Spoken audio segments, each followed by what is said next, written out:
விஜயகாந்தின் பல வருட கனவை நிறைவேற்றிய 2 மகன்கள் என்ன செய்தாங்க தெரியுமா? மறைந்த கேப்டன் விஜயகாந்தோட பல வருட ஆசையை நிறைவேற்றி இருக்கிறதா மகிழ்ச்சியோட ஷேர் பண்ணியிருக்காங்க அவருடைய மனைவி பிரேமலதா. சினிமாவையும் தாண்டி ரியல் லைஃப் ஹீரோன்னு மக்களால கொண்டாடப்பட்ட கேப்டன் விஜயகாந்த் தன்கிட்ட ஆசையை கேட்ட விஷயத்தை நிறைவேற்றி இருக்கிறதா பேசியிருக்காங்க பிரேமலதா. அவங்க பேசும்போது, நான் படிக்கல, நீ நல்லா படிச்சிருக்க, பசங்களையும் படிக்க வச்சு கிராஜுவேட் ஆக்கிடு, இதுதான் கல்யாணத்துக்கு பிறகு கேப்டன் என்கிட்ட ஒரே ஆசைன்னு சொல்லி கேட்டாரு. அதோட என் பசங்களுக்கு நானே டியூஷன் எடுப்பேன், படிக்கலைன்னா பாவமே பார்க்க மாட்டேன், செம்ம அடி விழும். அவங்க இப்ப என்னோட கணவர் ஆசையை நிறைவேற்றிட்டாங்க. கேப்டன் தன்னோட ஸ்கூல் படிப்பை கம்ப்ளீட் பண்ணாமலேயே சினிமாவுக்குள்ள காலடி எடுத்து வச்சுட்டாரு.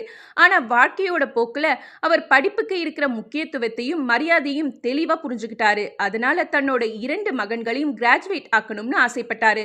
இப்ப 2 மகன்களும் பட்ட படிப்பை முடிச்சு அவங்களோட அப்பா ஆசையை நிறைவேற்றி வச்சுட்டாங்கன்னு ஹாப்பியா ஷேர் பண்ணாங்க பிரேமலதா விஜயகாந்த்.